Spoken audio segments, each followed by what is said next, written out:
Bonsoir. 3 bons livres pour commencer cette nouvelle année que je vous souhaite d'ailleurs belle et bonne. Il est juste encore temps, au nom d'ailleurs de toute l'équipe qui prépare cette émission, Le Jour du Seigneur, KTO bien sûr, et puis la Procure qui nous accueille toujours ici dans cette superbe librairie près de la place Saint-Sulpice à Paris. 3 bons livres effectivement très différents, vous allez voir, mais des livres qui donne à réfléchir au sens même des choses, au sens de la vie, au sens de l'éternité, au sens de l'amour. Et quoi de plus beau, de plus intéressant qu'en début d'année que de réfléchir justement sur le sens des choses. Sens de Dieu avec vous, Paul Clavier, bonsoir. Bonsoir. Donc vous publiez chez l'éditeur La Boétie, 100 questions sur Dieu. À la limite, j'oserais dire que vous arrivez avec un petit Dieu, parce que ce livre...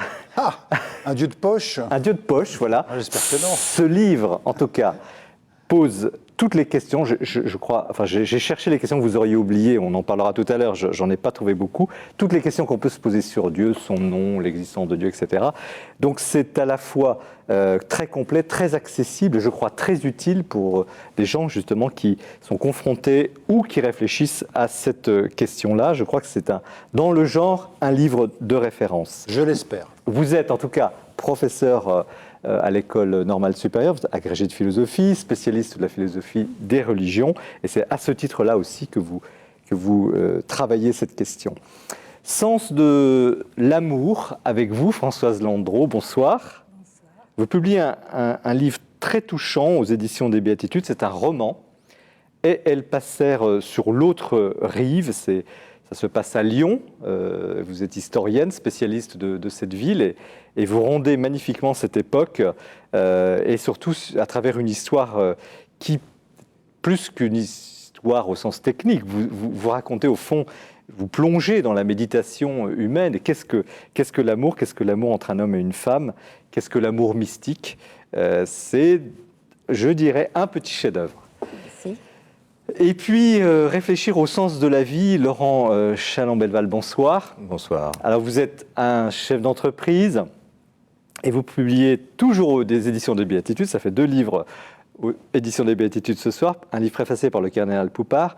Le Seigneur te fera réussir dans toutes tes entreprises. Alors, on a envie de se précipiter.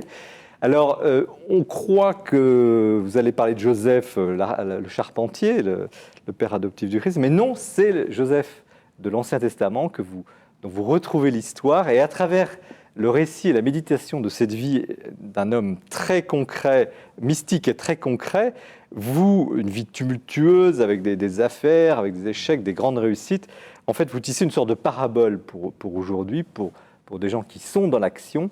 Et donc, je vous disais, 3 livres qui, chacun dans leur genre, sur la question fondamentale de Dieu, sur l'amour et sur la vie concrète, nous donnent vraiment à réfléchir sur le sens de notre existence.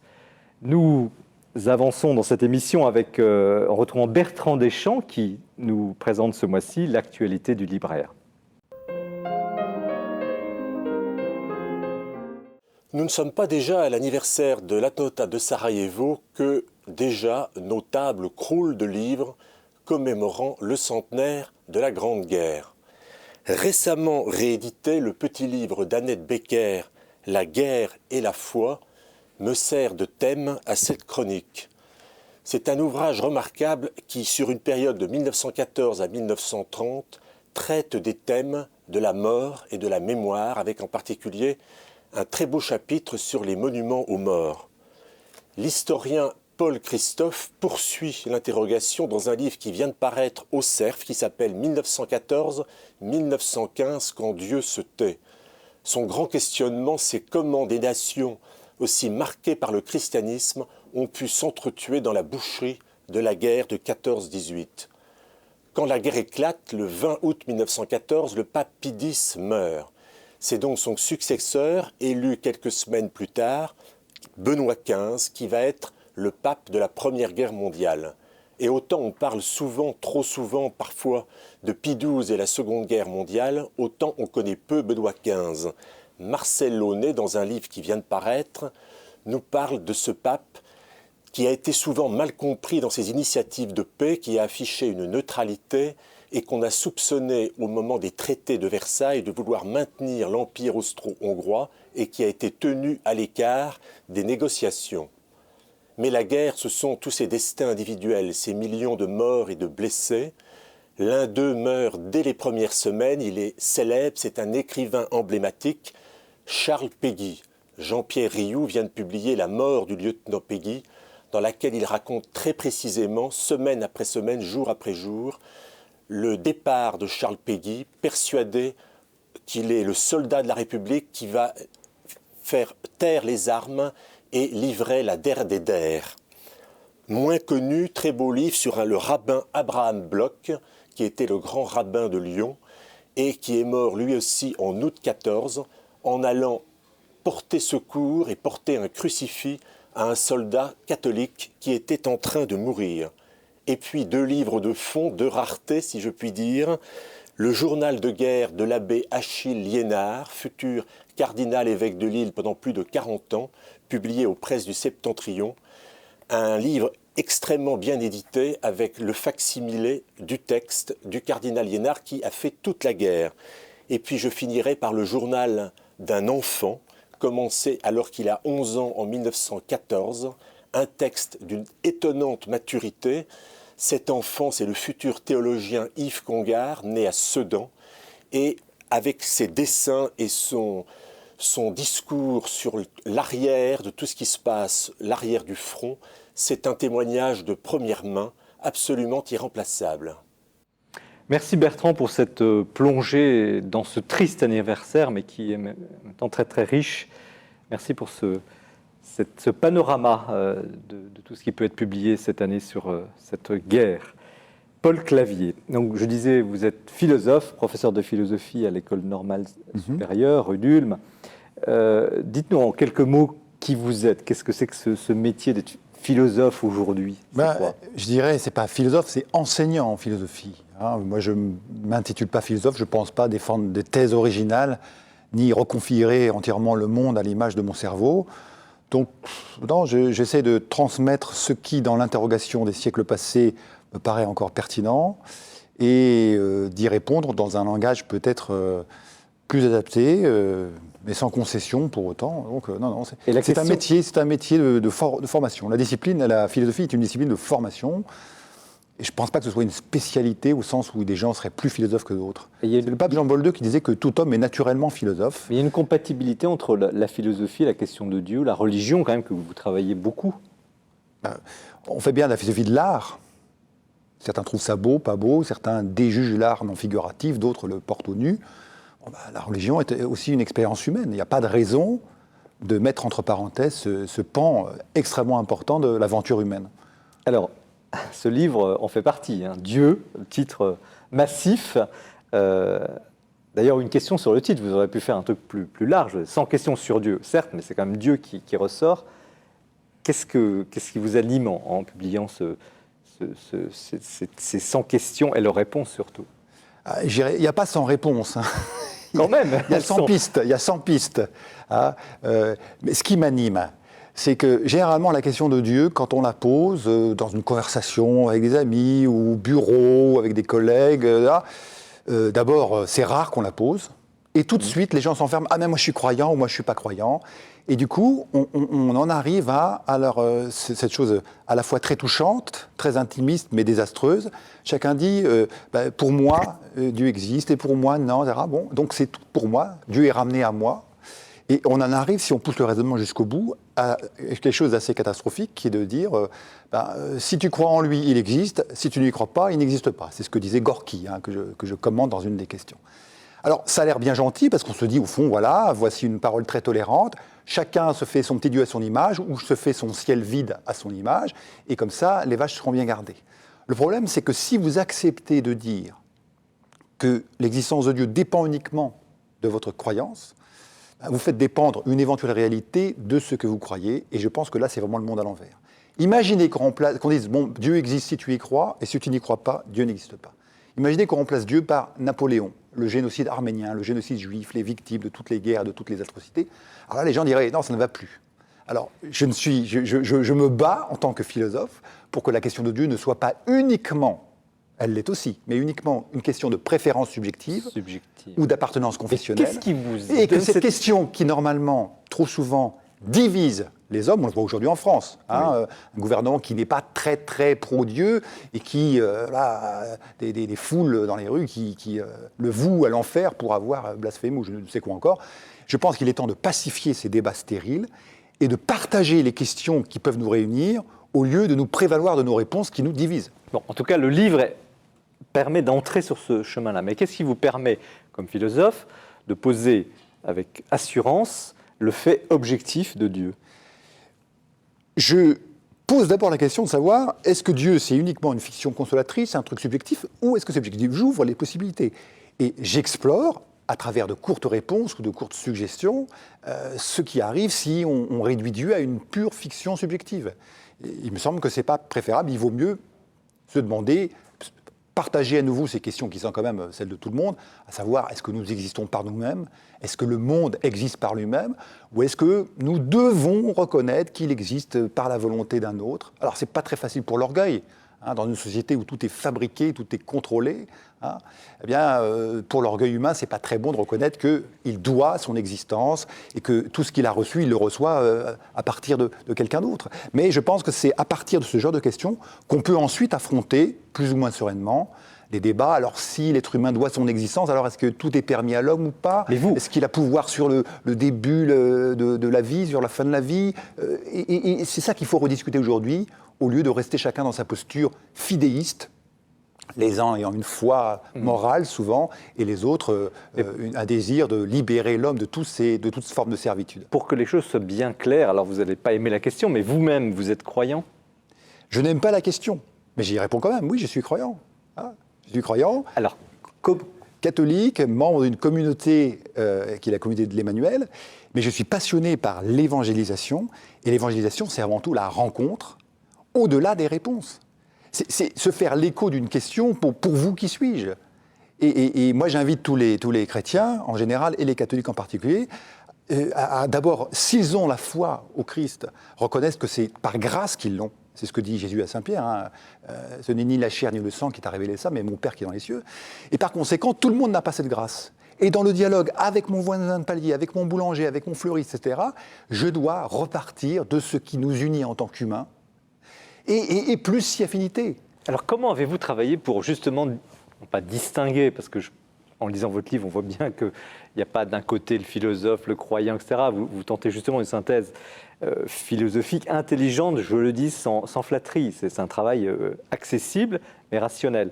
Mais comment vous-même travaillez-vous pour justement garder, j'aime pas le mot distance, mais comment travaillez-vous sur ce sujet quasiment impossible, le sujet de Dieu? Je pense que quand on vit uniquement dans un milieu confessionnel et croyant, on ne parle même plus de l'existence de Dieu, c'est évident. Mais quand on est confronté à des collègues qu'on aime beaucoup et qui vous acceptent tel que vous êtes, eh bien, on retrouve le désir, n'est-ce pas, de repartir des questions qu'on peut partager avec tout le monde. Quand on fait un peu d'évangélisation, comme il m'arrive d'en faire, on s'aperçoit qu'il y a des gens pour qui leur parler d'un Dieu qui aime, qui sauve, etc., c'est n'importe quoi, et c'est même pour eux une contre-vérité par rapport aux épreuves qu'ils ont subies. D'où les questions un peu faciles, mais sur le mal, elles sont faciles, mais leur réponse est douloureuse et difficile. Et c'est ces questions-là, encore une fois, qui me semblent importantes de partager aujourd'hui, au lieu de s'abriter dans sa tour d'ivoire. Mais quelle est la tendance? Est-ce que Dieu est un peu, à vous entendre, il est un peu à la dérive? Au fond, on en parle de moins en moins. Vous dites, chez certains, c'est même pas un sujet. Vous savez, on parlait tout à l'heure de la Première Guerre mondiale, c'est comme la revanche. Pensez-y toujours, on n'en parlait jamais. Donc, on en parle peu, c'est vrai, parce que c'est un sujet. Alors, il ne faut pas l'aborder, parce que ça va être subjectif. Mais non. Si vraiment il existe un créateur personnel en qui nous avons la vie, le mouvement, l'existence, ça ne peut pas être purement subjectif. Ça me paraît. Vous avez toujours vécu cela, vous, personnellement, ou vous avez fait une expérience de conversion? Oui, alors je ne sais pas si c'est le lieu ici de raconter ma conversion, que je dois essentiellement à ma femme. Et je suis passé des concepts et des questions au fait que la réponse pouvait être donnée par quelqu'un à travers des signes de l'existence. Mais ça sera très bien illustré par vos deux autres invités qui, à leur manière, ont chacun évoqué oui, mais ça montre aussi, témoignage. je me permets de vous poser la question, parce que ça montre aussi votre parcours et vous savez vous mettre à la portée de questions de gens, justement, qui sont très loin de tout ça. nous serions impardonnables de ne pas essayer de nous mettre à la portée des gens, parce que Dieu s'est mis à notre portée. Alors si lui a accepté de faire le chemin pour nous, la seule manière de répondre à cet amour inconditionnel, c'est éventuellement d'essayer, nous, de nous adresser à eux. Dieu s'adresse à toute personne humaine, à toute occasion de sa vie. Et donc, nous-mêmes, nous ne pouvons relayer cette conversation entre Dieu et ses créatures que si nous-mêmes, nous entrons dans cette même manière de faire. Est-ce qu'en définitive, avec tous ces travaux, tous ces efforts, cette recherche, on peut comprendre quelque chose de Dieu ? Il ne s'agit pas de comprendre au sens d'enfermer, et j'entends ici certains collègues de l'Institut catholique qui diront « ouais, voilà, des concepts ». Non, ce sont uniquement des attitudes, hein, et par rapport à ces questions qui traversent tout être humain. Hein. C'était même les questions de Voltaire, que suis-je, où suis-je, où vais-je et d'où suis-je tiré, hein. Et ce sont de vraies questions, car nous pouvons tous les partager. Hein. Et alors, il ne s'agit pas de dire « oh là là, Dieu, on n'en parle pas, il ne faut pas le conceptualiser ». Mais nous passons notre vie à conceptualiser Dieu. Et quelqu'un qui dit « Dieu est inconceptualisable », c'est encore un concept, hein, c'est un concept au second degré. Mais est-ce qu'on peut le comprendre ? Est-ce qu'on peut le toucher, l'approcher ? Alors, il y a l'expérience personnelle, la rencontre personnelle. Mais qui peut se prévaloir de dire « moi j'ai rencontré Dieu, j'en ai fait le tour ». Non. Si comprendre, c'est prendre et enfermer comme on voudrait enfermer la lumière dans ses mains, alors il ne reste plus que l'obscurité.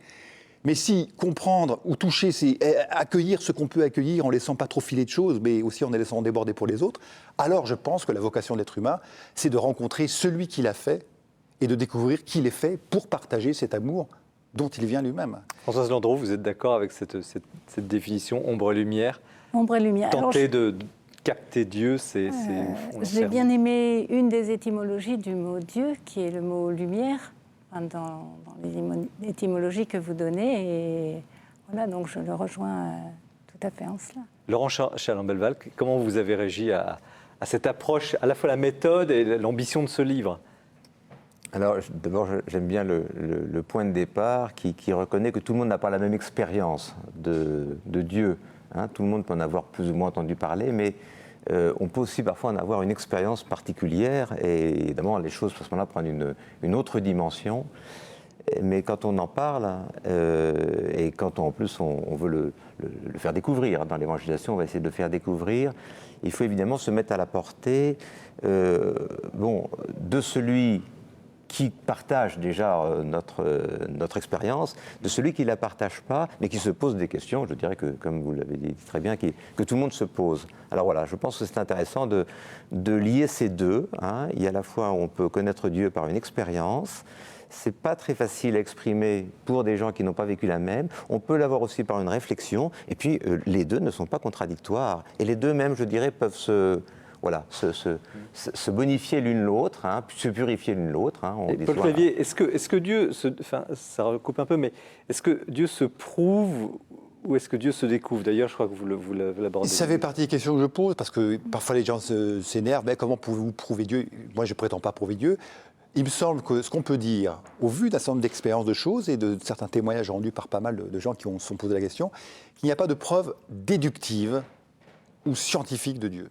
D'ailleurs, ça serait bien étonnant, parce que les sciences de la nature ou les sciences formelles sont compétentes pour parler de particules à haute énergie, de champs électromagnétiques, d'enzymes, de cellules, mais ils ne sont pas compétentes pour parler d'une personne transcendante et invisible, créatrice, qui s'appelle Dieu.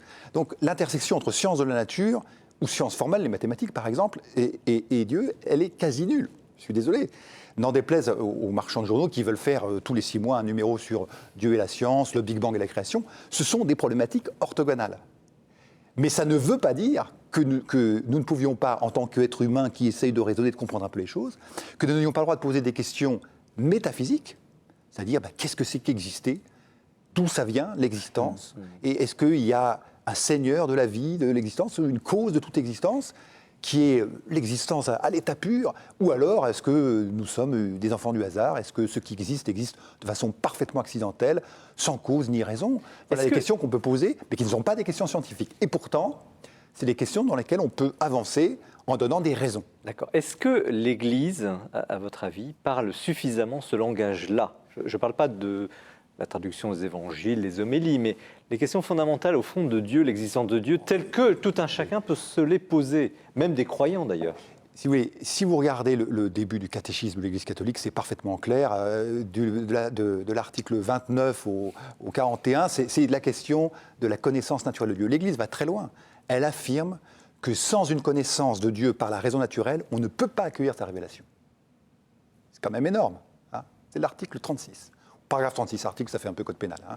Paragraphe Du catéchisme. 36, du catéchisme de l'Église catholique. Donc elle parle suffisamment de Dieu. Le pape Jean-Paul II, alors vous verrez, mais ça c'était le Moyen-Âge. Non, c'est encore maintenant. Dans Fides et Ratio et dans diverses catéchèses, a rappelé que la connaissance philosophique, mais au sens où tout le monde est philosophe, tout le monde se pose des questions, d'où je viens, etc., est une condition nécessaire pour accueillir la révélation. Sinon, qu'est-ce qui risque d'arriver ? Vous allez avoir un rêve, j'ai envie d'être consolé, j'ai envie que mes blessures personnelles soient guéries, etc., mais ma raison me dit, on ne sait pas si Dieu existe ou pas. Et alors, vous allez faire comme Woody Allen qui dit, Dieu n'existe pas, mais nous sommes son peuple élu. There is no God, but we are chosen people. Alors, c'est drôle quand Woody Allen le dit, mais on ne peut pas vivre comme ça. On ne peut pas donner sa vie à peut-être Abraham, lorsqu'il est prêt à sacrifier Isaac, son fils, dans cette fameuse ligature d'Isaac, il ne dit pas, bon, écoutez, je ne sais pas si Dieu existe, mais au cas où, on va se faire un petit steak, et comme ça, on verra bien ce qui arrive. Non, ce n'est pas possible. On ne peut pas, et je rejoins ce que disait Laurent Chalon-Belval, on ne peut pas une seconde prendre au sérieux l'hypothèse selon laquelle l'existence de Dieu, ça serait un truc purement irrationnel qui n'a rien à voir avec ce que nous sommes appelés à vivre comme humains.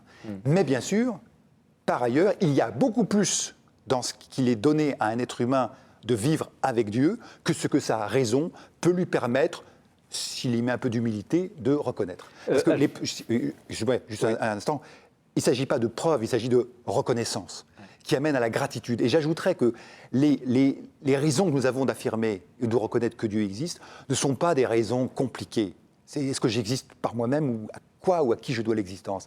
Et loin d'être des théorèmes secs et qui ne parlent à personne, ce sont des choses qui ouvrent à la louange.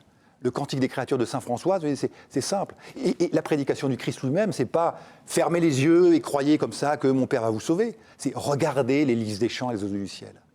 Il ne tisse ni ne file, et Salomon, dans toute sa gloire, ne fut pas vêtu comme l'un d'eux. Alors, réfléchissez un peu et demandez-vous si, derrière tout ça, mon Père Céleste ne va pas vous donner beaucoup plus si vous le lui demandez. Françoise, cette unité dont parle, au fond, cette unité du cœur, de l'esprit, de l'âme, du corps, devant le mystère de la création, vous êtes historienne, vous connaissez bien le Moyen-Âge, on en parlera tout à l'heure. Est-ce qu'on a perdu ça dans la culture aujourd'hui? Et justement, le livre de Paul Clavier apporterait justement quelque chose? Alors, je ne crois pas qu'on ait perdu, au contraire. Bon, là, je pensais à une expérience franciscaine, par exemple, quand il parlait de la nature, etc.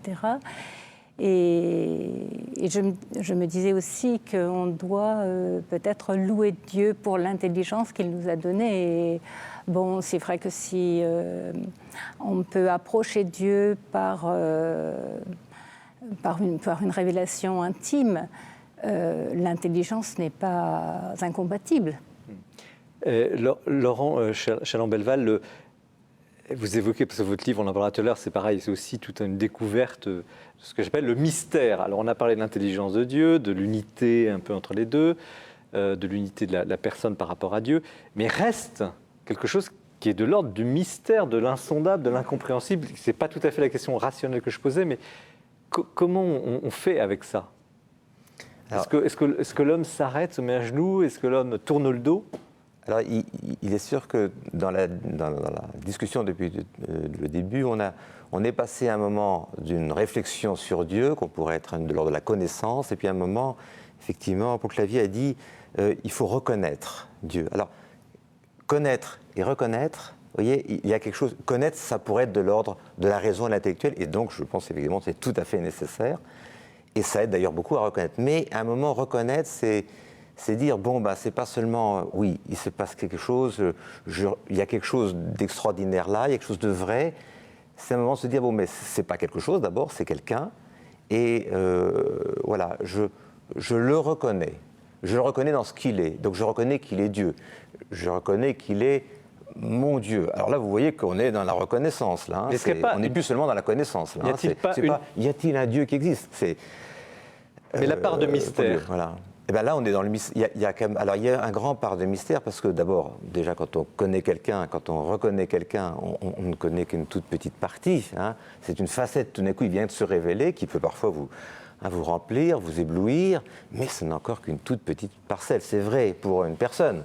Alors, pour une personne humaine. Alors, pour Dieu, l'expérience est facilement faite qu'on en découvre, et on en découvre de plus en plus. C'est-à-dire, plus on creuse, plus on découvre. Même l'Évangile dit qu'il faut pratiquer. C'est pas une connaissance purement intellectuelle. Quand on le vit, quand on le pratique, on le découvre d'une autre manière. Bon, déjà humainement, c'est vrai. Hein. Quand on pratique une chose, c'est comme ça qu'on commence à la connaître véritablement. Paul Clavier, la question du mystère, justement, vous réagissez à Moi, on pourrait donner une articulation pour cette question du passage de la connaissance. En tant qu'être humain, je me demande d'où vient tout ça. Et vous savez, beaucoup de gens disent, bon, au fond, ce serait un peu bizarre. C'est logiquement possible, ce serait bizarre que tout ça existe par pur hasard. Il doit y avoir quelqu'un, encore une fois, ce n'est pas un discours scientifique, c'est un discours métaphysique que tout le monde peut tenir à peu près. Voilà. Comment on passe de la connaissance à la reconnaissance? Eh ben, c'est par l'humilité. Et Laurent Chalin-Belval a très bien dit qu'au fond, on peut connaître, on peut avoir des raisons de dire, bah oui, le monde ne s'est pas fait tout seul, il doit son existence à un créateur. Et après, passer à la reconnaissance, ça demande de l'humilité. Ça me fait penser à cette parole de saint Paul qui dit « Qu'as-tu que tu n'aies reçu ?» C'est une question qu'on peut se poser rationnellement. Oui, j'exerce des facultés, c'est grâce à l'ADN, grâce au conditionnement social, etc. Mais enfin, ultimement, la cause première, c'est quoi? C'est quand même quelqu'un d'assez merveilleux qui a pu organiser et créer tout ça. Qu'as-tu que tu n'aies reçu? Question rationnelle. Alors pourquoi t'en enorgueillir comme si tu ne l'avais pas reçu? Et là, on passe à la question de la responsabilité morale et spirituelle de l'être humain qui a envie d'accaparer ce qu'il a reçu pour lui au lieu de le partager. C'est le destin terrible, mais aussi c'est l'aventure passionnante de l'homme. J'ai tout reçu, de mon Seigneur, j'ai tout reçu, et voilà que j'ai envie de garder pour moi, de me transformer en propriétaire, de considérer que la propriété est un droit inaliénable et sacré, ce qu'elle n'est pas. Elle est soumise à un principe de destination universelle des biens, mais j'ai ici un spécialiste de la doctrine sociale de l'Église, donc je ne marcherai pas sur ces plates-bandes. Tout à l'heure.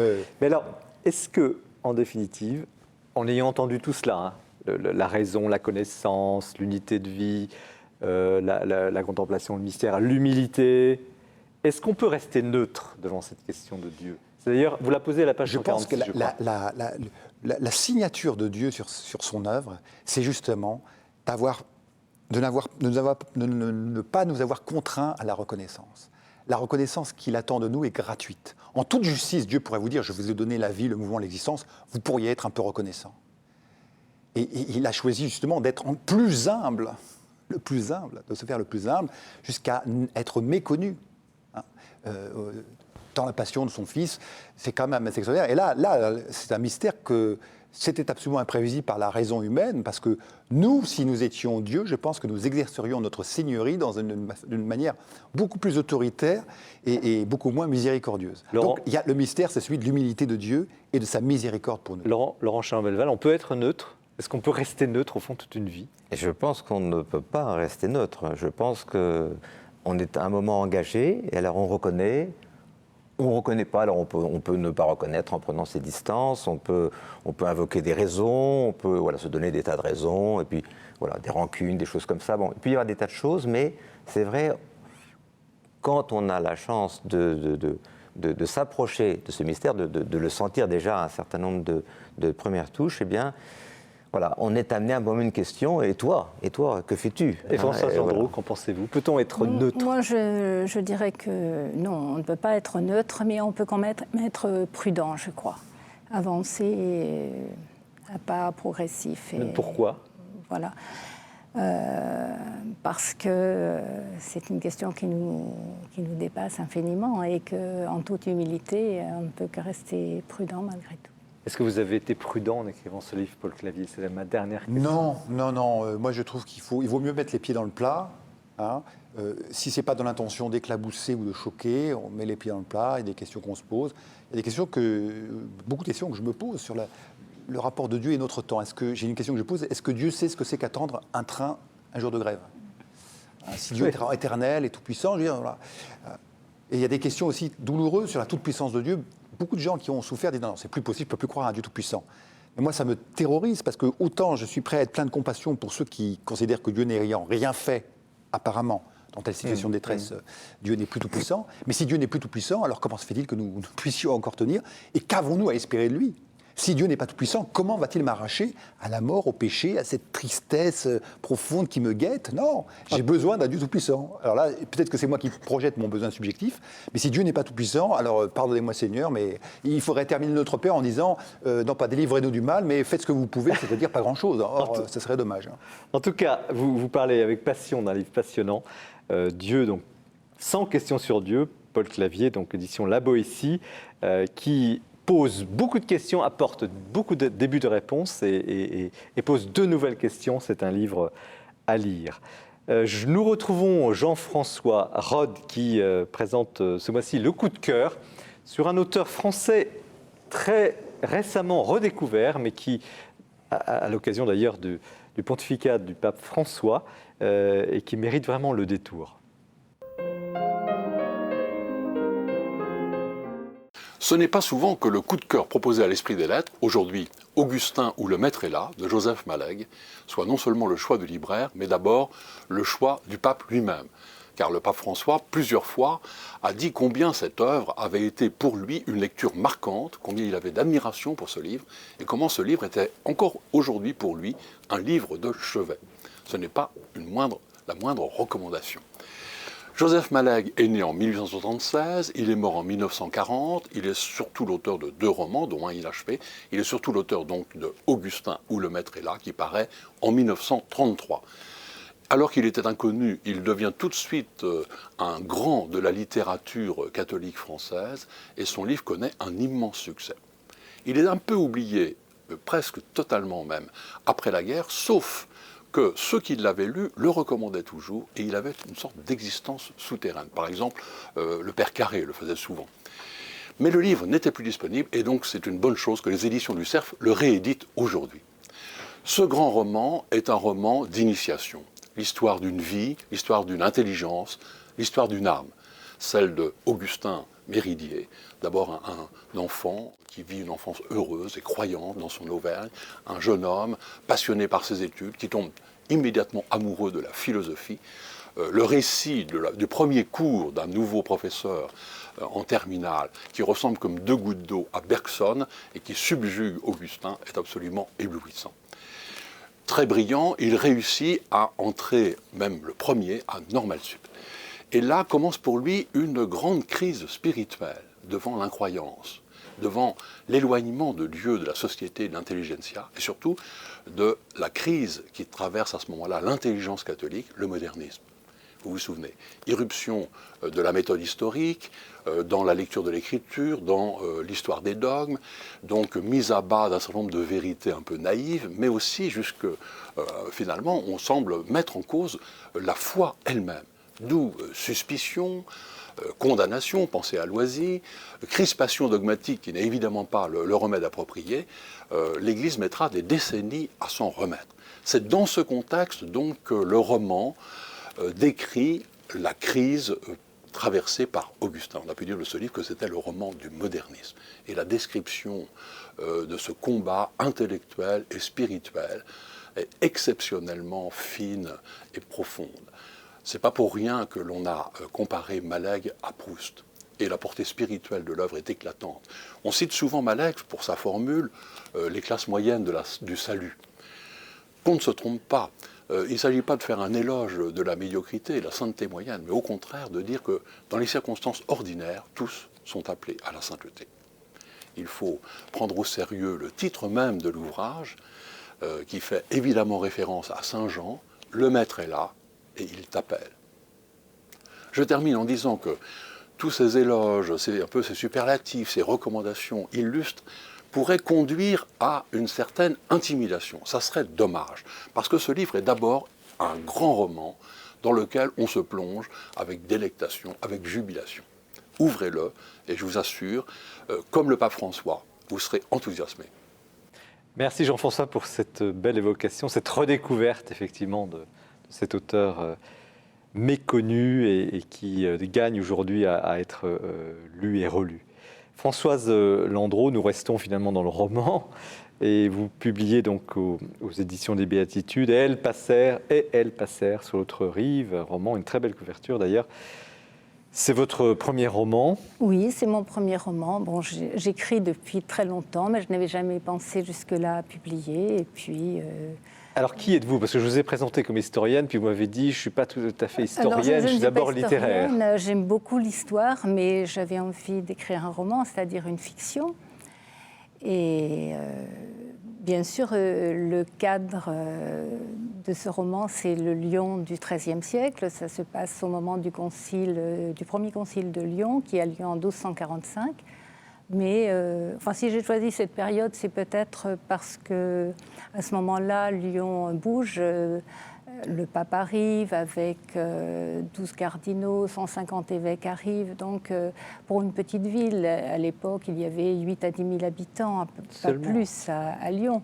Donc, on imagine le tohu-bohu que ça a pu... Par comparaison avec Paris à l'époque, c'était... Alors, Paris devait avoir quelque chose comme 100 000 habitants, ah oui. à peu près. Donc, Lyon était une toute petite ville. Petite ville, oui.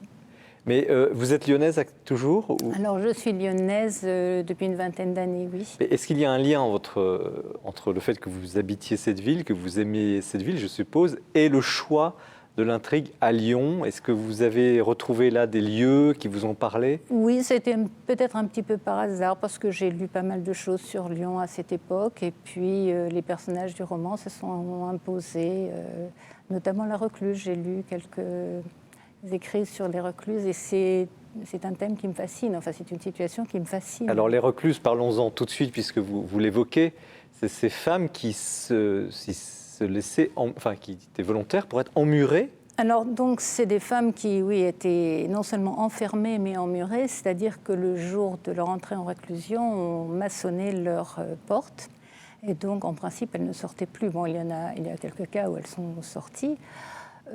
Cette réclusion était parfois volontaire, mais souvent elles étaient enfermées là sur ordre paternel ou sur l'ordre d'un époux jaloux ou parce qu'elles avaient fait une faute. Ah oui, elles n'étaient pas contemplatives. Enfin, dans l'histoire, votre recluse est plutôt Alors, contemplative. Ma recluse, elle a choisi. Enfin, elle dit qu'elle a choisi, qu'elle est aimantée par les extrêmes, donc ce qui justifie ce choix, mais on s'apercevra au long du roman que ce choix n'est peut-être pas si clair que cela, et que bien des méandres souterrains vont avoir à être explorés. En tout cas, elle joue un rôle très important de balancier dans l'histoire, et d'ailleurs, il y a un va-et-vient entre l'héroïne, on ne va pas déflorer toute l'histoire, mais c'est cette histoire d'amour, ce couple qui existe, une histoire d'amour, bon. Et puis cette femme qui est dans son mur, derrière son mur, qui est la grande conseillère, la sagesse, un petit peu... Voilà, tout à fait. Le rôle d'une recluse, bon, c'est quelqu'un qui prie et qui est en communion avec Dieu, c'est une mystique, mais elle a aussi ce rôle de guide spirituel, et elle va guider Éléonore, donc la deuxième femme importante de mon roman. Éléonore, c'est une femme qui souffre de ne pas avoir d'enfants et donc de ne pas donner de descendance à son époux. Donc elle perd tout statut, elle n'a plus de sens à sa vie puisqu'elle ne répond pas à ce qu'on attend d'elle. Et tout l'itinéraire d'Éléonore, ce sera justement de retrouver peut-être d'abord une saveur à la vie et puis un sens. Est-ce qu'il y a, il y a vraiment un avant et un après ? Est-ce que ça correspond à quelque chose que vous avez personnellement expérimenté ? Est-ce que ce passage, parce que c'est un roman, c'est un passage à la fois de multiples dimensions, dimension du cœur, avancée dans la vie mystique, puis en même temps libération. Est-ce que c'est quelque chose qui... Comment l'exprimer avec les mots d'aujourd'hui ? Bon, vous le dites très bien dans le roman, mais est-ce que ça correspond... À quelle histoire ça correspond aujourd'hui ? Écoutez, je crois que c'est dans les deux cas, dans le cas de Mathilde et d'Éléonore, qui peuvent se reproduire aujourd'hui, c'est le cas de la traversée d'une souffrance et qui aboutit pour l'une en la confiance en la vie, pour Éléonore, pour la jeune femme, et pour Mathilde, qui est plus âgée, elle va retrouver la paix intérieure. Mathilde, elle aura se pencher sur son passé, elle va revenir sur son passé, elle va revisiter ses souvenirs pour atteindre cette paix, alors que Léonore, au contraire, elle aura à s'ouvrir un avenir. Et c'est la recluse qui lui donnera cette impulsion et Et par la recluse, bien sûr, il y a Dieu derrière. Qui vous a donné l'idée de ces personnages très typés? Alors écoutez, ils se sont un peu imposés à moi. J'ai pensé à la recluse au début, et puis après, Éléonore, j'ai pensé à Éléonore. Peut-être parce que j'ai croisé des gens qui pouvaient être dans une grande souffrance comme ça, et qui finalement l'ont traversée. Est-ce qu'il y a dans les conditionnements historiques que vous évoquez, cette femme qui ne peut pas avoir d'enfant, donc qui est vouée quasiment à être rejetée, des correspondances historiques? Est-ce que les situations que vous décrivez étaient telles quelles à l'époque, ou est-ce que vous avez un peu forcé Alors le là, trait? c'est une invention, hein. Les deux personnages sont inventés, mais je crois que la situation peut exister à toute époque, hein. Une femme qui n'a pas d'enfant, bon, c'est toujours une souffrance. Et puis, bon, Mathilde, on n'a plus de recluse aujourd'hui, mais l'histoire de Mathilde, elle a perdu son père dans des conditions mal élucidées. Je crois que c'est l'histoire d'un deuil, donc c'est aussi intemporel, cela. Et pourquoi avez-vous choisi cette époque? Alors, j'aime beaucoup le Moyen-Âge. Je ne sais pas très bien pourquoi j'ai choisi cette époque, parce que je voulais faire vivre une recluse, et que même si le XIIIe siècle n'est pas l'âge d'or des recluses, il y en a encore beaucoup. L'âge d'or des recluses, c'est plutôt un petit peu avant, le XIe, XIIe siècle, et puis peu à peu, ensuite, elles vont disparaître, mais... L'Église voilà. s'est opposée à cet Non, emmurement? je ne crois pas que l'Église se soit opposée à cette forme de reclusion. On l'appelait l'ordre des morts, donc c'était... L'ordre des morts. L'ordre des morts, oui. Et pourquoi mettre à ce point en valeur deux femmes? Vous auriez bon, il y a le mari, il y a un homme qu'elle rencontrera. Bon, Oui. Pourquoi c'est un roman féministe? Féminin, je dirais. Féminin, plutôt. De fait, il y a beaucoup de sensibilité, Voilà. très féministe. Je disais, j'ai beaucoup aimé l'écriture, c'est extrêmement très très agréable. Mais quand même, vous mettez deux femmes en scène. C'est pas un reproche, c'est une question. Non, bon, j'avais envie de mettre ces deux femmes en scène. Mais qu'est-ce que vous avez derrière la tête, si je puis dire? Quelle est votre intention pour aujourd'hui? Vous écrivez Pour en aujourd'hui, 2013. je pense que beaucoup de femmes peuvent se retrouver dans ces situations, oui. Et quel est votre message au fond? Pourquoi Alors, au mon fond, vous message, écrivez ce livre? ce sera un message de confiance en la vie, d'espérance, et de dire que... Enfin, on m'a donné cette phrase la semaine dernière, et je vais la redonner, c'est dans chaque souffrance, il y a une perle, et je crois que c'est vrai. Et Mathilde dit à un moment à Éléonore, elle lui dit à peu près cela, elle lui dit ouvre-toi à la fêlure qui filtre dans ton âme, ouvre-toi à la clarté qui filtre dans la fêlure de ton âme. C'est pas évident quand même ce que vous dites, parce que quand on est confronté à une souffrance, on ne le voit pas tout à fait comme une clarté. On ne le voit pas tout à fait, mais ça va être peut-être l'impulsion première, et elle va lui dire... je crois pour la mettre en route, elle va lui dire inverse le sens de ton regard.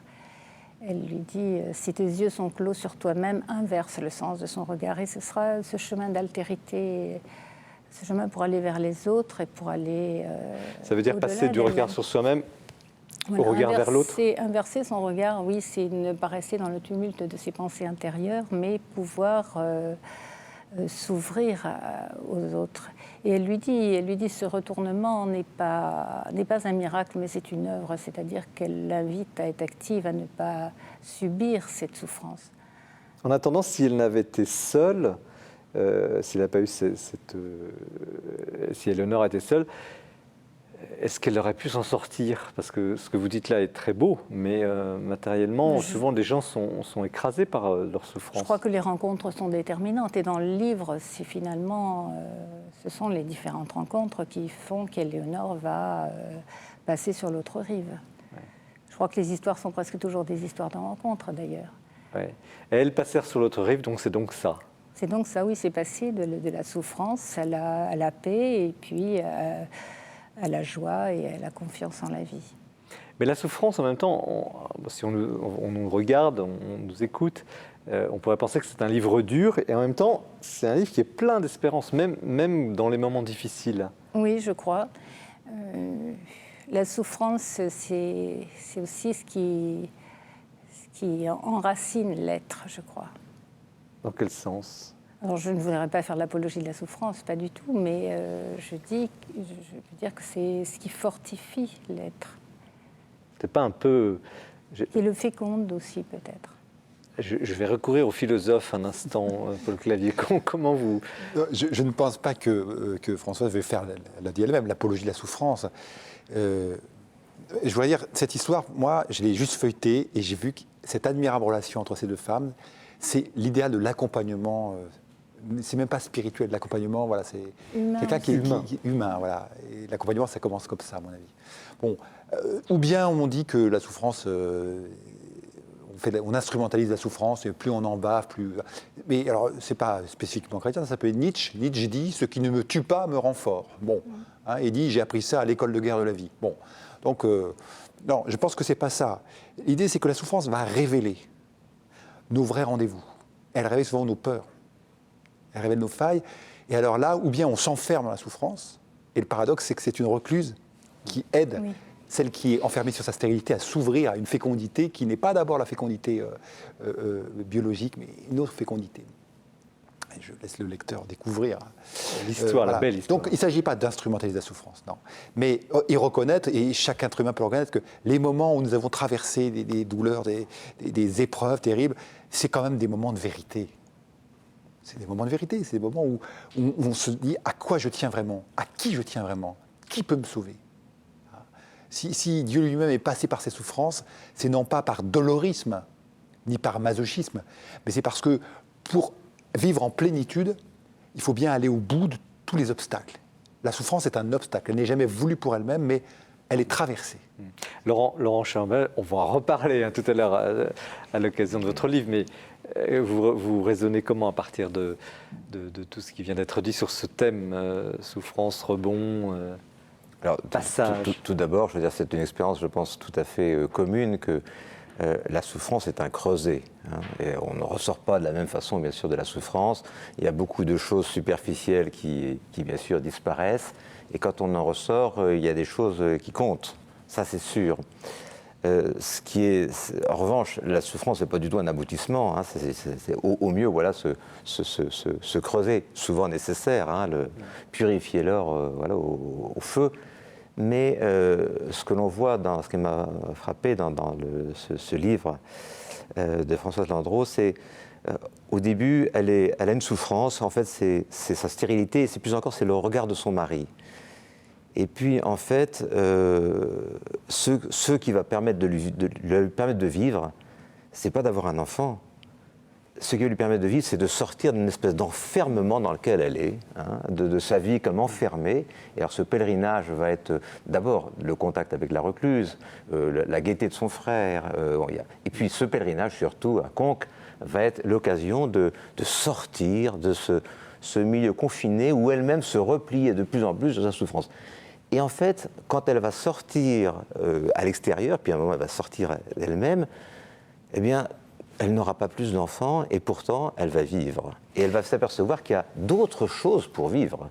En fait, elle se faisait elle-même une sorte de repli sur sa souffrance qui l'empêchait de vivre là où il y avait de la vie. Il y a deux mots qu'on n'a pas prononcés encore, c'est le mot amour, qui est très fort, c'est une belle histoire d'amour, et le mot libération. Alors, Oui. pourquoi vous n'en avez pas parlé d'abord ? Libération et délivrance, je crois. Pourquoi vous ne prononcez pas le mot amour ?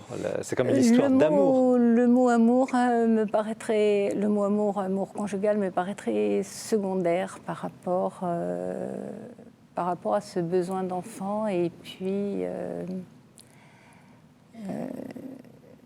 il y a quand même elle a quand même du respect, de l'amour pour son mari. Voilà. Et puis il y a cette rencontre qui vient ensuite. Ça crée quelque chose en elle. Je dis ça parce que on ne va pas rester sur l'impression souffrance très négative, parce que le livre est très tonique.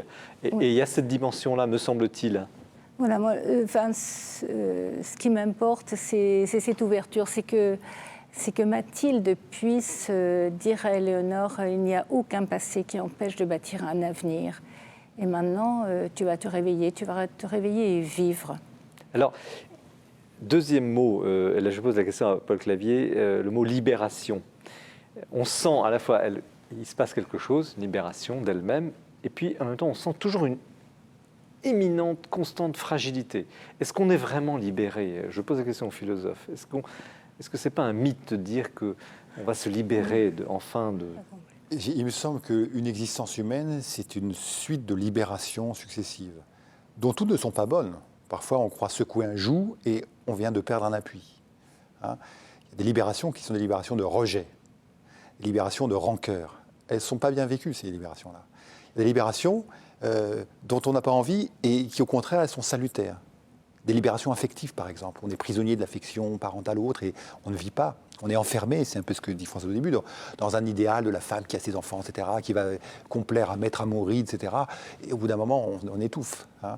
Mais la libération définitive, veut dire, non, on n'appartient qu'à Dieu. Celui qui nous a fait peut seul nous refaire complètement, nous faire ce pourquoi nous sommes faits. Et nous avons toute une existence, qu'elle soit brève ou longue, pour prendre goût à ces libérations, qui ne sont pas toujours celles que nous aimerions vivre, mais Dieu sait ce qui est bon pour nous. Françoise Gendreau, vous êtes d'accord avec ce Oui, je suis cet d'accord. avis Je voulais insister aussi sur l'accès à la joie, je crois. Mathilde conseille à Éléonore de prendre les sentiers de traverse. Elle lui dit « quitte la ligne rigide, mais prends les sentiers de traverse ». Et je crois que c'est vrai, la joie, c'est pas forcément où on l'attend, c'est souvent dans l'inattendu, l'improbable. Et c'est ce qui va se passer. Et je crois que cet accueil de la vie, cet acquiescement à la vie, c'est un des éléments qui me paraît important. Voilà. Laurent Chalin-Belval, c'est espèce d'imprévu, justement, dont on parle à l'instant. Là, on va être servi tout à l'heure. Je souscris à 100% parce que c'est ce que nous connaissons, et en plus ce que nous connaissons quand nous nous enfermons sur une souffrance, c'est une toute petite partie de la vie, c'est toute une petite partie de la réalité. Et souvent, le salut, il va venir, pas parce que va se réaliser ce qu'on voulait, mais parce que des tas d'autres choses peuvent se réaliser, des tas d'autres choses. Alors quand on rentre dans cette... la recluse la pousse justement à aller chercher cette autre chose, et beaucoup d'imprévus dans la vie.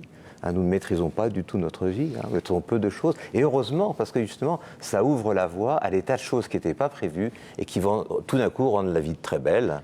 Et on voit très bien que dans ce pèlerinage, à un moment, elle est tout d'un coup heureuse. Voilà. Oui. Et je crois que lui dit aussi, la providence n'est pas forcément là où tu l'attends, mais elle t'attend à un carrefour, et si tu sais regarder, elle sera là où tu en auras besoin à chaque instant. Paul Clavier, ce qu'on est en train de faire là, cet échange, c'est une philosophie de la vie ou une foi en la vie? Pour moi, il y a une continuité. Un être humain, il a un cerveau et un cœur. Et si vous enlevez le cœur, le cerveau n'est plus irrigué. Et si vous enlevez le cerveau, le cœur n'est plus qu'une pompe palpitante, mais n'est-ce pas, qui est purement instinctive. Donc, je refuse la distinction. On est en train de partager nos expériences, nos aspirations, nos constats sur ce qui libère l'être humain. Bon, est-ce que c'est dans quelle case le mettre je ne sais pas. Une question aussi sur le pèlerinage, qui est très important, qui est un moment de déblocage du livre, qui est aujourd'hui très en vogue, le pèlerinage. On va à Compostelle, on a reçu des gens, le mois dernier, qui étaient allés à Rome, d'autres au Mont-Saint-Michel, donc beaucoup de routes à nouveau s'ouvrent. Pourquoi avoir... Est-ce qu'on a besoin de se mettre en route, de faire un chemin pour se retrouver soi-même ? Alors écoutez, oui, je crois que la marche, c'est un tissage entre ses pas et son âme. Et je crois peut-être la régularité du pas fait que le cheminement intérieur s'effectue. Vous le racontez très bien, ça. Oui. Et puis, il y a ça, et il y a surtout toutes les rencontres du pèlerinage. Et c'est une ouverture à l'altérité. Et pour Éléonore, qui était fermée en elle-même, la recluse lui a dit, il faut sortir, sors déjà dans ton jardin, et puis ensuite, ouvre les yeux. Et c'est aussi une expérience franciscaine parce qu'elle va regarder la nature sur les chemins, et elle va accéder à la louange et à la joie. Et puis, bien sûr, toutes les rencontres, dont certaines sont déterminantes. Le fait que vous ayez choisi Conques, c'était vraiment un pèlerinage très important à l'époque ou C'était un pèlerinage important, oui, sur la route de Compostelle. Et bon, j'ai choisi Conques parce que ça me semblait une étape qui convenait bien pour le roman. Et ce que vous décrivez, cette espèce d'amalgame, de foule, c'est ce que les historiens racontent? Alors, on a peu de détails sur lesquels on peut vraiment s'appuyer sur les pèlerinages au Moyen-Âge, mais il y avait certainement beaucoup de monde, oui.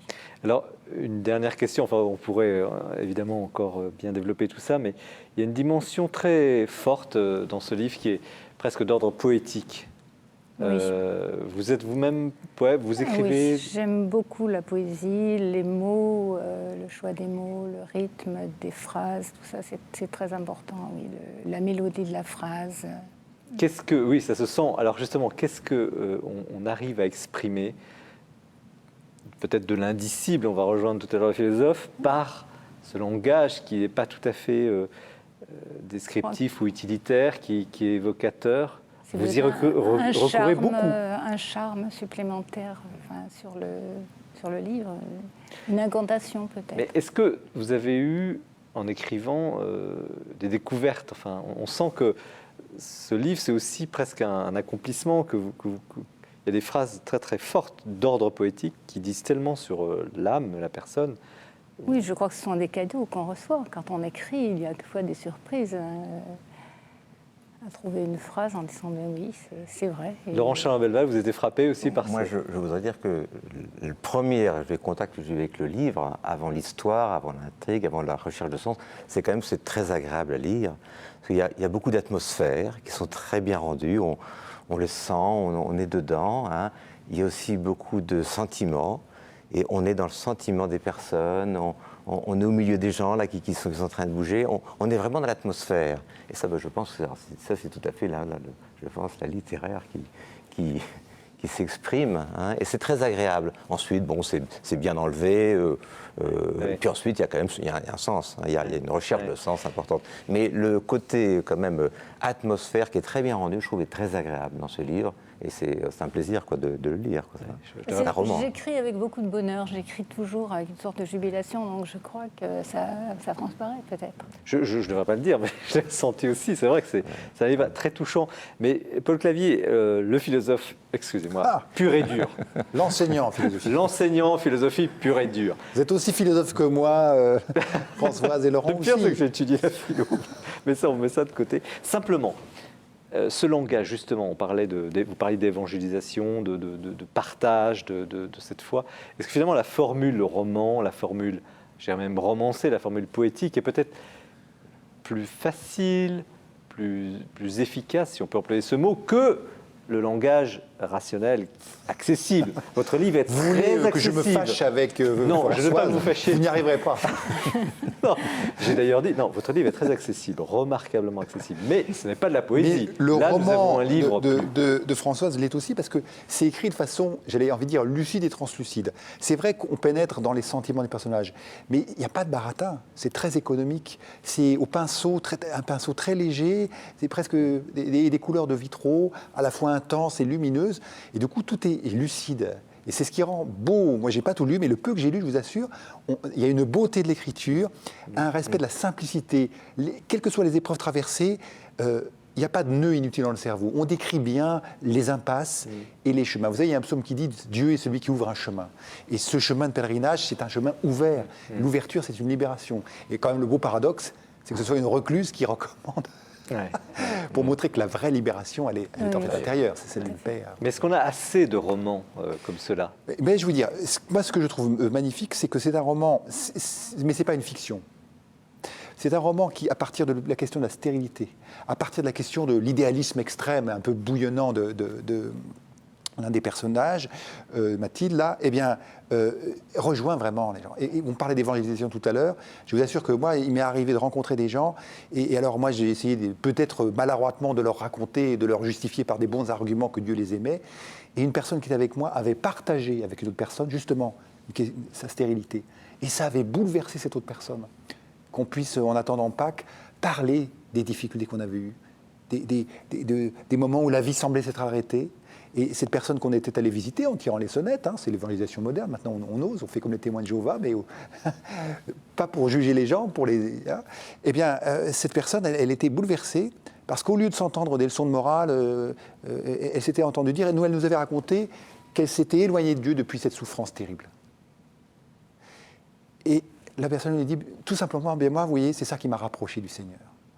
Il y a eu un moment extraordinaire, et c'est ce genre de moment auquel nous sommes invités dans ce roman.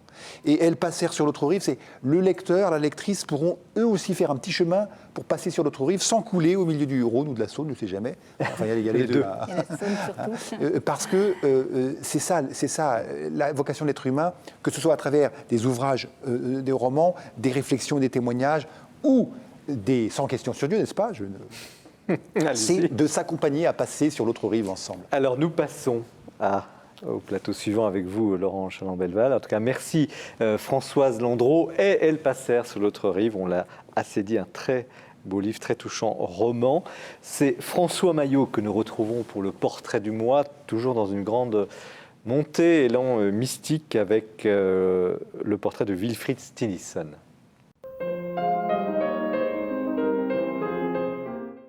Je voudrais vous parler d'un immense auteur spirituel, d'un auteur qui a beaucoup compté pour moi, qui m'a beaucoup marqué. Il s'agit du père Carme, Wilfrid Steenison. Il m'est arrivé quelque chose pendant les vacances de Noël que je voudrais vous raconter. J'étais à la messe au couvent des Carmes à Avon, et pendant la prière eucharistique, au moment du memento des morts, au sein d'une litanie de frères Carmes récemment décédés, j'ai entendu prononcer le prénom de Wilfrid. Et quand je suis rentré chez moi, me précipitant sur Internet, j'ai eu la confirmation de ce que je pressentais. L'homme, le Wilfrid pour lequel nous avions prié, était le père Wilfrid Steenison, qui était mort le 30 novembre. Alors, Wilfrid Steenison est né en 1927, en Belgique. Il est rentré en 1943, à l'âge de 17 ans, au Carmel de Bruges, chez les Carmes d'Échaud.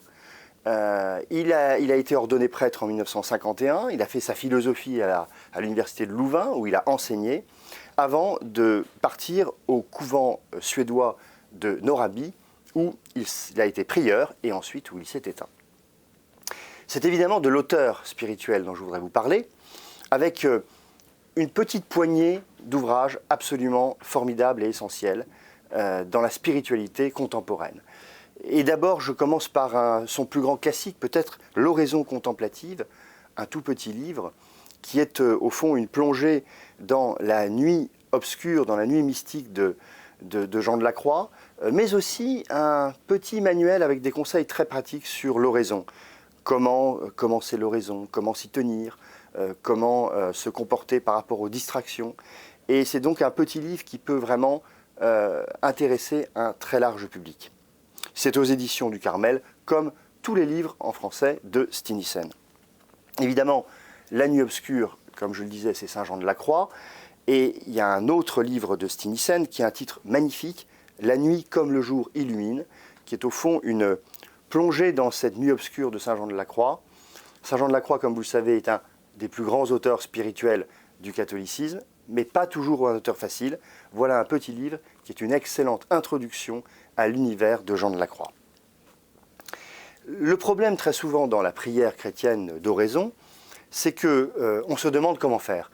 Et comme beaucoup de grands auteurs classiques, Wilfrid Steenison propose très souvent de commencer par un petit texte. Eh bien, il a publié en 2 volumes un ouvrage qui s'appelle Dieu au fil des jours, qui propose pour chaque jour un texte court, simple, mais extrêmement profond, qui peut être l'amorce, l'accroche d'une prière quotidienne et sans doute l'éclairage pour toute une journée. Autre livre assez étonnant que j'aime beaucoup, j'avais fait un coup de cœur pour l'Esprit des Lettres il y a quelques années quand il était sorti, Caché dans l'amour. C'est un manuel de vie carmélitaine qui a une histoire assez formidable, puisque c'est un manuel du XVIIIe siècle qui a été pendant 2 siècles le livre de vie des Carmes et des Carmélites, et puis qui est tombé en désuétude parce qu'au XVIIIe siècle, l'ordre des Carmes d'Échaud n'était pas dans sa pureté initiale et était notamment marqué par des austérités post-jansénistes qui ne sont plus de mise, heureusement. Mais il contenait des perles et les Carmes ont décidé de demander à Steenison de conserver les perles de ce livre et de rajouter des textes de sa propre main, notamment inspirés de la pensée de Thérèse de Lisieux, tellement importante dans l'école carmélitaine. Et ça donne donc ce livre, Caché dans l'amour, qui est un livre formidable, qui au départ était réservé aux Carmes, aux Carmélites et aux membres du tiers-ordre, et qui, grâce à la gentillesse et à la générosité des Carmes, est maintenant accessible à tous. Et c'est véritablement un livre d'ancrage de vie chrétienne. Et enfin, le dernier texte de Wilfrid Steenison, publié en français, tout petit texte sur un sujet extrêmement important et difficile, l'abandon. Wilfried Stinissen montre qu'il y a au fond, l'abandon est le centre de la vie d'oraison et le centre de la vie chrétienne tout court. L'abandon qui est l'abandon comme acceptation de la volonté de Dieu, l'abandon comme obéissance à ce que le Seigneur met dans notre vie pour le suivre, et puis l'abandon, ultimement, comme dépendance totale vis-à-vis de celui qui est l'amour infini. C'est un texte absolument magnifique qui, je crois, pour chacun d'entre nous, peut être une sorte de chemin de vie. Voilà, merci François Maillot pour cette magnifique évocation profonde. Je vous l'avais dit ce soir, c'est une émission quasiment sur le sens de la vie, de l'existence. Vous n'êtes pas déçus, moi non plus. Laurent Chalon-Belval, vous présentez, vous, toujours aux éditions des Béatitudes. Je vous rassure, il n'y a pas de choix particulier, ça tombe comme ça. On a parfois dans la même émission deux éditeurs, le même éditeur. C'est toujours en fonction de la qualité des livres que nous choisissons nos auteurs. Donc, Le Seigneur te fera réussir dans toutes tes entreprises, préfacé par le cardinal Poupart. Bon, on va revenir un instant sur ce titre énigmatique, mais en deux mots, qui êtes-vous pour vous pencher sur ce genre de sujet? Je vais plutôt vous présenter comme un chef d'entreprise. En tout cas, vous n'êtes pas théologien. Non, je ne suis pas théologien. Le livre n'est pas un livre ni de théologie, ni d'exégèse savante. Le cardinal Poupart le dit et quelle est votre expérience? Très bien. Mon expérience, alors je suis d'abord, c'est une expérience professionnelle d'industriel, hein, d'abord d'ingénieur d'atelier, de direction d'usine, de direction industrielle. Mais j'ai aussi une expérience, en tout cas une pratique longue, hein, de la parole de Dieu. Hein, depuis très jeune, voilà, peut-être l'âge de 16 ans, je me suis intéressé à la parole de Dieu. J'ai trouvé que c'était très intéressant. Donc la Bible. La Bible, voilà. J'ai commencé à lire la Bible, lire souvent la Bible. J'en ai parlé avec des personnes, je les ai beaucoup interrogées. J'ai eu des personnes qui m'ont... j'ai beaucoup lu, par exemple, des livres du cardinal Danielou, qui est quelqu'un qui a beaucoup développé, je dirais, la connaissance des pères de l'Église, de l'interprétation de la Bible. Et donc, ça m'a accompagné, voilà, tout au long. C'est l'ingénieur, l'homme d'entreprise qui écrit « Le Seigneur te fera réussir dans toutes tes entreprises ouais. ». On achète tout de suite. Alors, c'est une parole, une parole de la Bible, hein, c'est une parole du Deutéronome, hein, Deutéronome 39, c'est, voilà, le Seigneur te fera réussir dans toutes tes entreprises. Alors, je précise tout de suite que les entreprises dont il est question, c'est tout ce que tu entreprends. Ce n'est pas seulement les entreprises au sens économique du terme, c'est aussi bien ta vie de famille. D'ailleurs, il précise ensuite, tu seras béni dans le fruit de tes mains, le fruit de ton sol, bon, donc on peut dire le travail, hein, et le fruit de ton ventre, c'est franchement la fécondité. Vous n'exagérez pas un peu, toutes les entreprises, c'est plutôt certaines de tes entreprises. Oui, mais c'est pas moi qui exagère, c'est Dieu, puisque c'est... Oui, mais alors est-ce que Dieu exagère? C'est la Bible. Alors, plutôt que d'apporter à cela une réponse théorique, parce que quand même cette parole m'avait touché, mais elle m'avait un peu interrogé, parce que je voyais bien qu'il y avait aussi des difficultés, que tout ne réussissait pas. Et il se trouve qu'à ce moment-là, je suis tombé sur un personnage de la Bible qui ne dit pas de façon théorique la chose, mais qui la vit. Et c'est ce personnage de Joseph. Joseph, dont on va dire à un moment dans la Bible que Dieu le faisait réussir dans tout ce qu'il entreprenait. Donc, et ce n'est pas le Joseph alors, c'est pas le Joseph de Nazareth, ce n'est pas l'époux de Marie, c'est le Joseph de l'Ancien Testament, le fils de Jacob, le 11e fils de Jacob, donc le dernier, je dirais, de la lignée des patriarches. C'est très vieux. On le trouve où dans l'Ancien Testament? Alors, c'est la fin du livre de la Genèse. C'est peut-être un petit quart du livre de la Genèse. C'est que la Genèse, ça commence, c'est le livre des commencements. Hein. Au commencement, il y a le ciel, la terre, etc. Le sens, l'origine de l'homme, pas l'origine historique, hein, scientifique, l'origine, le sens de l'homme. Et la fin du livre de la Genèse, c'est l'histoire de Joseph, qui est un peu, à mon avis, la réalisation de cet homme créé à l'image et à la ressemblance de Dieu. Et on va en avoir un exemple.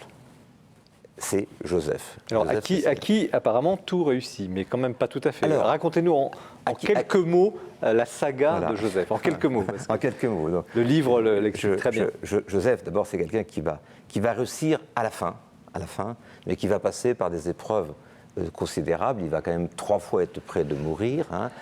Donc, il va passer par plusieurs, je dirais, il va réaliser plusieurs entreprises. J'en détaille 7 dans le livre. Hein, tout d'abord, il va être envoyé vers ses frères. Ensuite, alors ses frères vont le rejeter, donc ça va très mal se terminer. Ensuite, il va être vendu comme esclave. Donc, vous voyez, comme une réussite, c'est un peu difficile hein, en démarrage dans la vie. Il a 17 ans, hein, il est tout jeune. Mais il va devenir, comme esclave, il va devenir en fait l'homme de confiance du maître de maison, un certain Potiphar. Et c'est là qu'on dit que Dieu le fait réussir. Hein. Il travaille, Dieu le fait réussir. Là, il se retrouve en Égypte à ce moment-là. Voilà, il est en Égypte. Ensuite, il va avoir de nouveau des mêlées avec la femme de Potiphar qui va essayer de le séduire. Il va refuser d'être infidèle, je dirais, à son maître. Et du coup, elle va se venger. Il va être condamné, retombant en prison. En prison, il redevient l'homme de confiance du geôlier chef. Enfin, il est comme en prison. Hein. Et puis, il pense à un moment pouvoir faire plaider sa cause chez Pharaon. Et puis, finalement, il va être oublié. Donc, c'est encore de nouveau une grande chute très, très longue, hein, cette fois-ci, de Joseph. Et puis, un jour, voilà, Pharaon, c'est une histoire qu'on connaît parfois, a un songe bizarre avec des histoires de vaches grasses et de vaches maigres. Il ne sait pas ce que ça veut dire. D'ailleurs, l'expression vient de là. Ça vient de là, ça vient de là. Et on fait venir Joseph pour donner l'interprétation de ce songe, parce qu'on s'est rendu compte que Joseph avait ce don. Et Joseph va donner l'interprétation du songe. Il va y avoir 5 années de famine qui suivent 5 années d'abondance. Et il dit, ben voilà, il faut mettre en réserve du grain pour préparer la famine.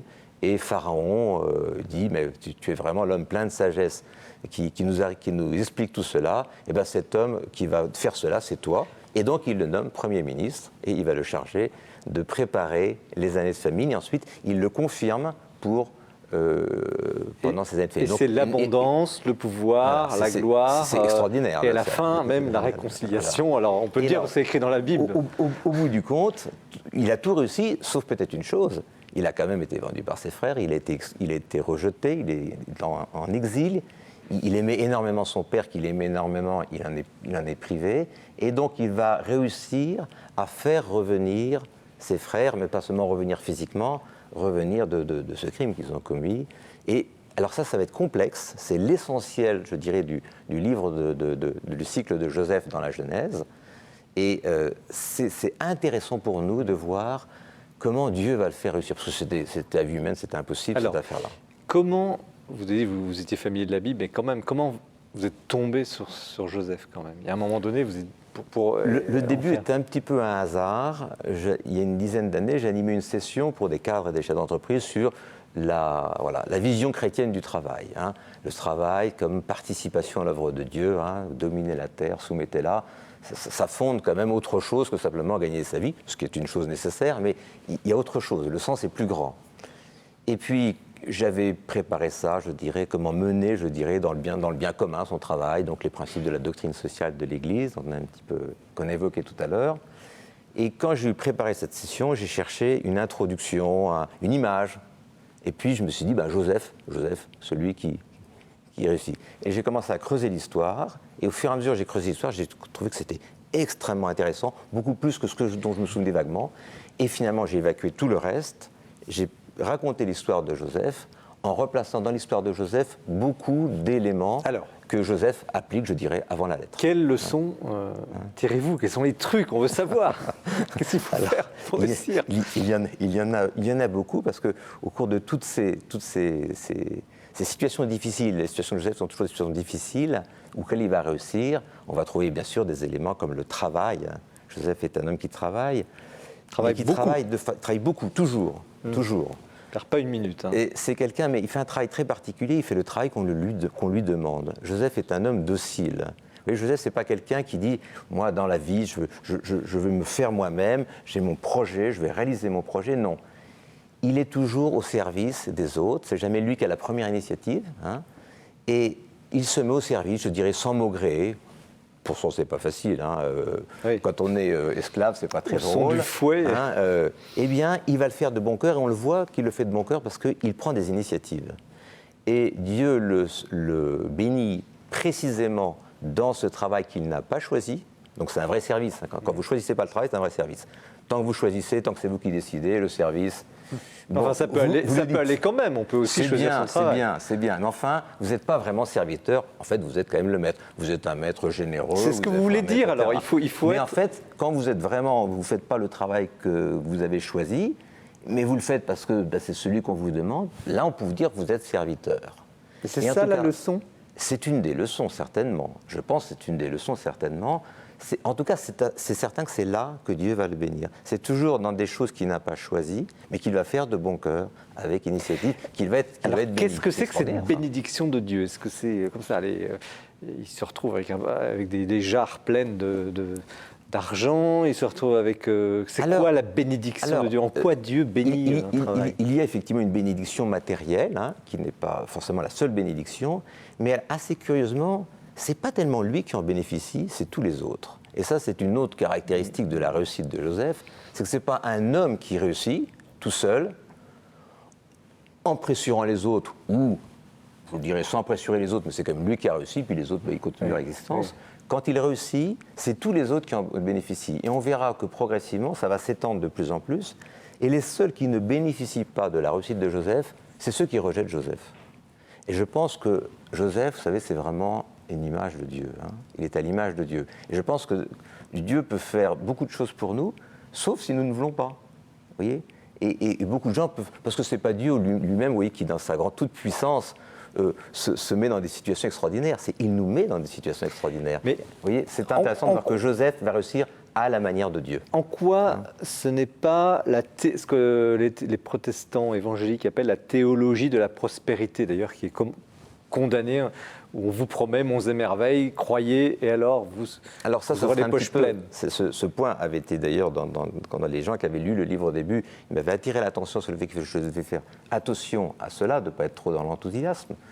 La théologie qui ne serait pas juste, ce serait de dire « je suis riche, donc Dieu me bénit ». Ou « bon, je prie, etc., donc Dieu va me bénir ». Non.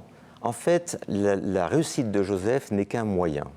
C'est un moyen qui va lui permettre en particulier d'être dans une situation favorable pour réunir toute sa famille ensuite. Mais ce n'est qu'un moyen. L'important, en finale, c'est tout le bien qu'il a fait, en particulier la réunion de sa famille. Mais Paul Clavier, la question de la prospérité quand même, c'est peut-être aussi sous-jacent dans votre livre. Est-ce que Dieu bénit par les biens matériels, par le bien-être? Je pense que Laurent Gélard-Melval a très bien dit, c'est comme une guérison dans l'Évangile, c'est le signe.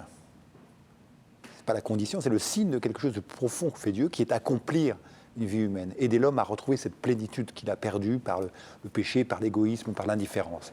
Ce qui arrive à Joseph est extraordinaire, et moi j'invite tous les lecteurs et à lire ce livre et à relire, ils n'ont même pas besoin d'ouvrir leur Bible, puisque tous les chapitres de la Genèse sur la vie de Joseph sont dedans, c'est extraordinaire. Oui, vous savez que ces paroles de Joseph, c'est extraordinaire, parce que ce sont celles, lorsqu'il retrouve ses frères et qu'il se fait reconnaître, je suis Joseph, votre frère, c'est celle que le pape Jean XXIII a prononcée lorsqu'il a reçu les représentants des communautés juives.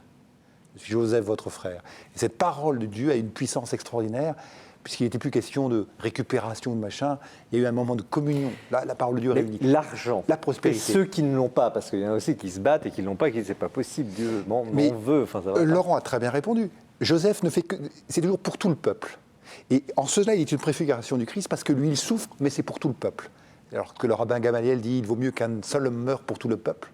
C'est la vocation de celui qui donne tout. Mais c'est une question, j'insiste, parce que cette question est centrale dans une société d'aujourd'hui. D'ailleurs, le livre, il est hyper actuel. Comment vous... Là, j'appelle le philosophe. Qu'est-ce qui se passe? Qu'est-ce qui fait qu'on est obnubilé par cette question de la réussite matérielle L'obnubilation de la réussite matérielle, je pense que c'est une expression de la peur de la mort. De la mort. Vous savez qu'il y a, on m'a rappelé ça dernièrement, un collègue philosophe qui a écrit un livre sur les voies du salut, c'est Denis Moreau, et qui cite ce millionnaire italien, ce milliardaire italien du début du siècle, qui disait « Je vais mourir, mais c'est pas possible, je suis l'homme le plus riche du monde ». Et cette connexion entre amasser par peur de la mort. Mais Jésus le dit très très bien, hein, ta vie, on te la reprend ce soir. Et du coup, Joseph n'est pas dans cette poursuite illusoire du bien, du faux bien qui va me préserver de la mort. Il est au contraire, j'accepte d'être vendu. J'accepte de souffrir, j'accepte d'être calomnié par la femme de Potiphar, mais je vais servir le bien, et j'ai confiance que dans ce service que je n'ai pas toujours choisi, et Laurent Gélard-Melval l'a bien dit, eh bien, Dieu me comblera bien au-delà de ce que je pouvais, de manière étriquée, espérer, comme un retour du taux de croissance ou une inversion de la courbe du chômage. Alors Florence Landreau. Qui sont des biens pour ceux qui en bénéficient. Je rebondis sur ce que vient de dire Paul Clavier, la confiance. Et je prie, et j'ai confiance. Est-ce qu'il n'y a pas un excès de providentialisme dans ce livre, hein? Un excès de dire, bon, finalement, Dieu me bénira, quoi. J'en suis sûr et certain. Alors, je crois que Joseph, il agit avec une ténacité, une grande ténacité, comme si tout dépendait de lui. Mais en même temps, il agit avec une grande confiance, comme si tout dépendait de Dieu. Et je crois que... Est-ce qu'il y a-t-il un péché d'avoir trop confiance en Dieu? Parce qu'on a l'impression, si vous voulez, je pose cette question parce que j'imagine quelqu'un qui nous regarde et qui dit « moi je ne suis pas croyant, c'est bien facile, quoi. C'est bien joli de prier et puis pof, tout ira bien ». Je pense qu'il pourrait tout à fait y avoir un péché d'avoir, entre guillemets, trop confiance en Dieu. Sous l'angle de ce que je veux dire, c'est que Dieu ne fait réussir Joseph que dans son travail. C'est-à-dire, Dieu ne le fait pas réussir par un coup de baguette magique. Jamais, jamais, dans aucune des étapes. À chaque fois, il le fait réussir dans son travail, dans ses initiatives, ce qui est la quintessence de son travail, hein, la fine, son engagement personnel.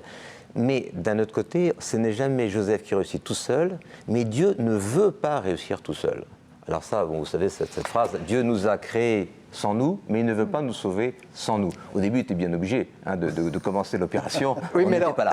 Mais ensuite, okay. Il dit, non, je ne continuerai pas sans vous. Et donc, la réussite dépendra aussi de vous. Alors, que de complications.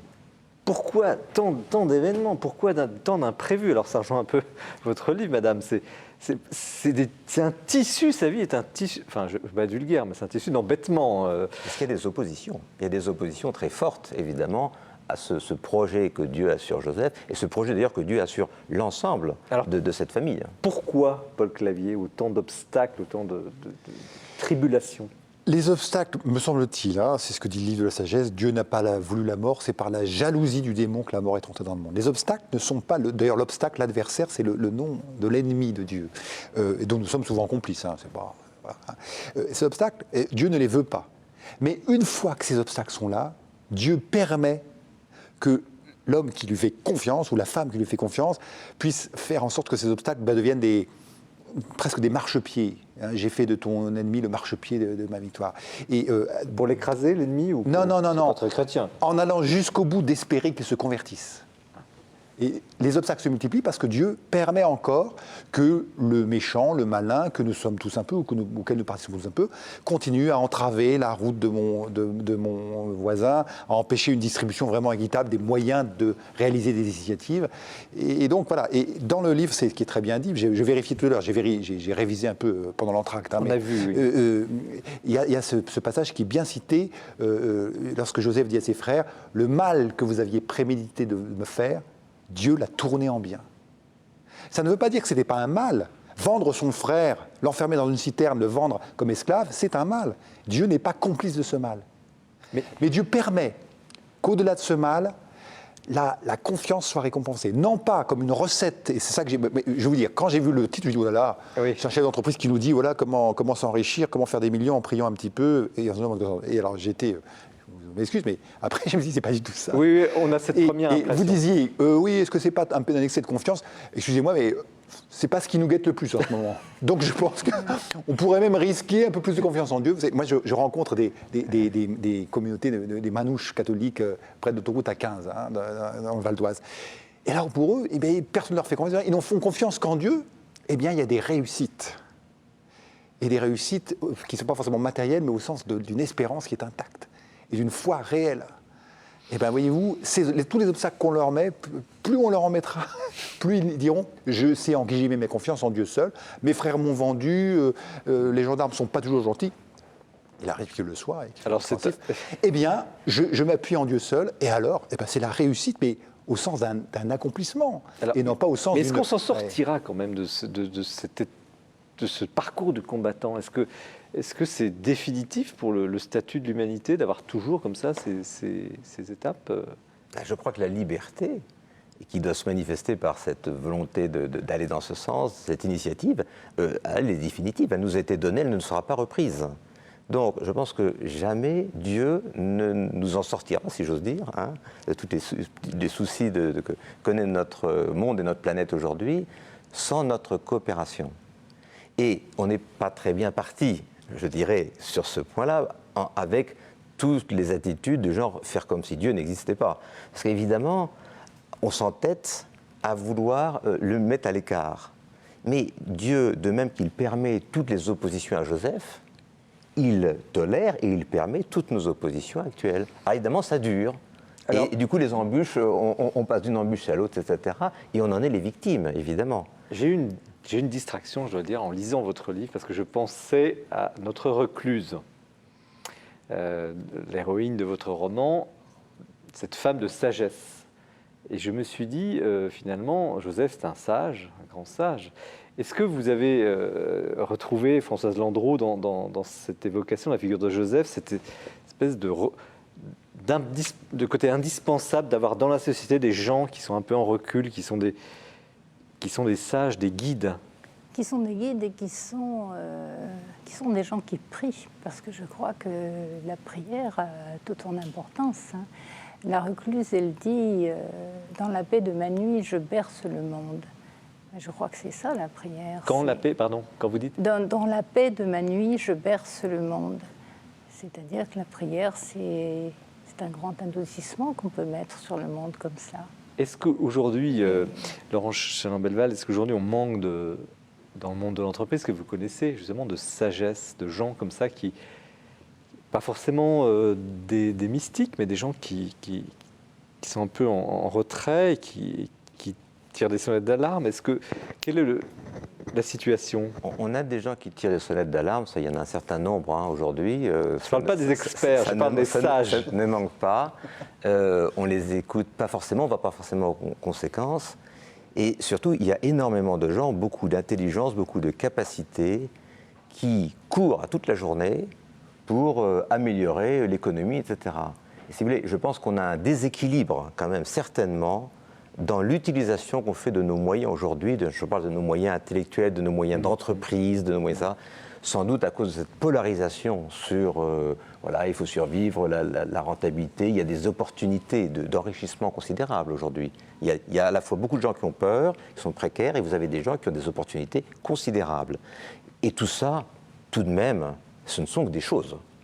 Et alors, je pense j'avais été frappé un jour dans une grande réunion où j'étais allé dans un groupe. On avait eu un moment, un exposé, si vous voulez, il y avait tous les cadres supérieurs d'un groupe qui étaient là, et il y avait un exposé sur, c'était à l'époque de la chute du rideau de fer, sur les problèmes assez considérables qui allaient se passer à l'Est.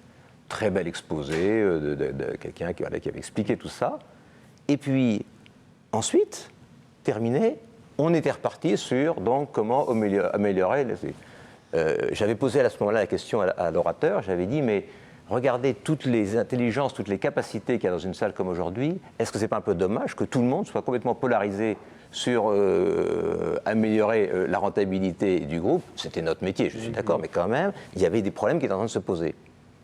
Il avait éludé, mon voisin allemand avait dit, bonne question, pas de réponse. Hein. Et puis on était passé ensuite, je me souviens, il était parti, l'orateur suivant est arrivé, première image, cash is king. Oui, donc, Je comprenais que dans une réunion d'affaires, on parle du cash. Donc Mais tout de même, je trouve que là, il y avait un manque l'ami de la recul. sagesse, le philosophe, est-ce qu'on manque de sages? Où sont les Joseph d'aujourd'hui? Où devraient-ils être? Oh, les Joseph, c'est des gens Vanier, des gens comme Oui. ça. C'est des petites lumières dans la nuit de nos égoïsmes. Mais moi, je reste plein d'espérance. Écoutez, hein. Vous savez, il y a cette parole dans la seconde épître de Pierre, n'accusez pas Dieu de retard. Il patiente pour que tous aient le temps de se convertir. Et du coup, nous sommes confiés les uns aux autres pour évidemment ne pas foncer dans cette course absurde à l'enrichissement maximal, pour se mettre à l'abri et creuser encore les écarts de salaire et de conditions de vie. Non, on peut quand même, les êtres humains peuvent compter les uns sur les autres pour essayer de regarder ensemble vers ce qui va vraiment les nourrir, ce qui va vraiment les libérer, ce qui va vraiment leur permettre de vivre en paix les uns avec les autres. C'est une aspiration qui est compliquée de plein d'obstacles, et nous sommes souvent complices de ces obstacles. Enfin, quand même, je pense que nous ne sommes pas si à plaindre que ça, du moment que, comme Joseph, comme les Joseph de la Bible, on se soucie moins de notre propre vie que de la partager au mieux et de servir celle des autres. Laurent Chalin-Belval, est-ce que c'est ça, réussir? Qu'est-ce que réussir, au fond? Si l'on considère bien sûr l'activité, bien je pense que réaliser le bien commun, c'est réussir. Si l'on considère vraiment les relations que nous avons entre nous, bien réconcilier, réunir, hein, c'est réussir.